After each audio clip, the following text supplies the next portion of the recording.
Okay, YouTube, this is Alex. I have one of these master lock things on my front door at the moment. It doesn't have a key in it, but the realtor wanted to use it to leave keys for some inspector or something that was going to be looking at my house. But wasn't a big fan of it, given who it's made by. But it wasn't mine, so I didn't meddle with it. What I did do is I bought one to see how easy it would be to decode or bypass. And I'll show you. It's pretty much the same technique that you may have seen on other of these types of locks, where you use a little feeler to sort of read the little notch on the side of the wheel, which of course is much harder on camera than when you're just doing it in your living room, but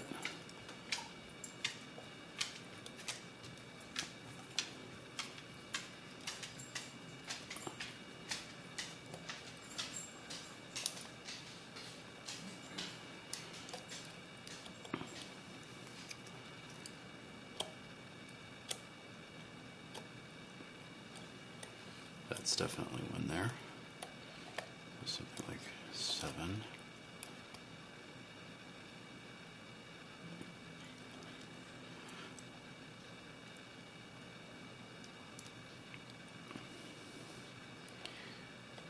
The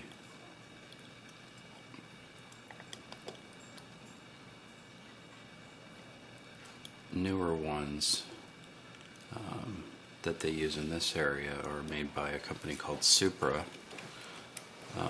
who made other much crappier ones back in the day, but these are electronic, and I'm pretty sure I can work out a way to bypass them, but it would be pretty tricky. And they seem to be made reasonably well. I don't know about how secure the software is, but I'm not a crypto geek, so there's other people online for that. But what I'm attempting to do is feel for the little edge of the thing, which I got a very positive lock on the other one, and I think, okay, that's my alignment is off.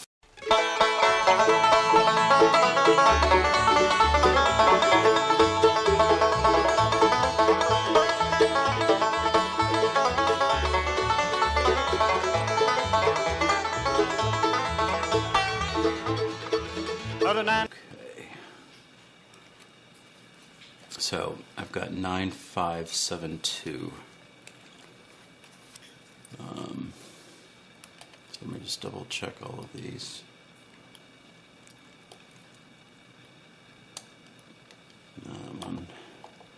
That's more like a 7.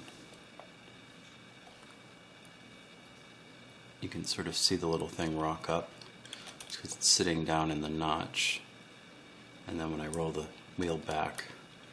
Okay, so I know it's not 9772, but it's going to be something relative to this, so I'm pretty sure it's not one click off, so I'm just going to start with 2 clicks on each wheel.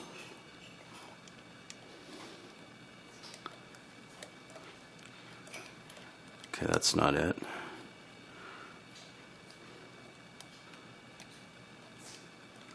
Haha. There we are. Whoops. And that's it open. Now, first time I did this particular lock, it took me, I don't know, a little longer than that, largely because I had to figure out a tool to get in there, because this had a little better, oddly, and a little better tolerances than that Brinks that Bill did the other day. the tool I've got is a piece of stainless steel 5/1000 of an inch feeler gauge or shim stock that I've cut and used a grinder to sort of shape down, and then very slightly tapered or beveled the end, just sort of tapped it up against the grinder and then polished it a little bit so it would slide in there better. So here's the box, zooming out again, and I haven't taken it apart yet, but okay, so this doesn't want to come apart. I think there's 2 more screws on the bottom here and this thing is pinned in, so it's not going to come apart. But I can tell you about 2 other actually good design features on this. One is the shackle. The shackle is released by this little lever here. You pull that up and then you can lock it onto something. And it works by, there's a bar with 2 little notches, and when it slides this way, the notches move out of the way of that thing, and you can go in and you close it, that thing returns. So in order for the bolt to open, that little lever has to move this way. There's no other way for it to go. Okay. Turns out, and I can just show you this, if it's open and this lever is back because it can't return because the notch is there, or the notch is hitting the shackle, you can't close this. And it's because part of the body of the lock here runs into this little guy. The corollary is that if this is locked and this is closed, there's no way that you're going to be able to shim that open or stick something in there and manipulate that lever open. So that's kind of a nice design, something kind of thoughtful you don't see very often. And then the other thing is the reset feature, and this resets just like most of these things where we have the combination dialed in. You pull that up and then you can twiddle with the dials. And on so many of these things, it's this little bar that moves side to side. I did a really bad job of getting that on frame, but so it's this little thing here. Push that in. But this little pin comes out, and if you notice, that pin runs into the side of the case or the body when it's extended. And when the thing is closed, it would sit against the inside of the door here. So 2 things: you can't close it with the reset button engaged, probably a good thing. And the second thing is that if it is closed, you can't somehow manipulate that release button into position because that little pin has to come out and hit and move, and it would hit the body. The other thing is if you don't have just the right angle on this, it doesn't want to open. So the physical design of this is reasonably secure. I mean, it's all metal. I don't know what kind, but it's probably, I would hope it's steel. Let's see, shackle steel. Body is, I don't know. Some of the parts are steel, some are not. This might be steel, it might be aluminum. But, it's made out of metal. And decent construction. You'd have to bash on it a lot to get it open. But the primary locking mechanism, this combination lock, is vulnerable to this standard decoding technique, which, I don't know, to me, I don't really want this on my house. It's no better than that Brinks that Bill was working with. And unlike the Brinks, this ends up stuck on your front door, hanging off your door handle.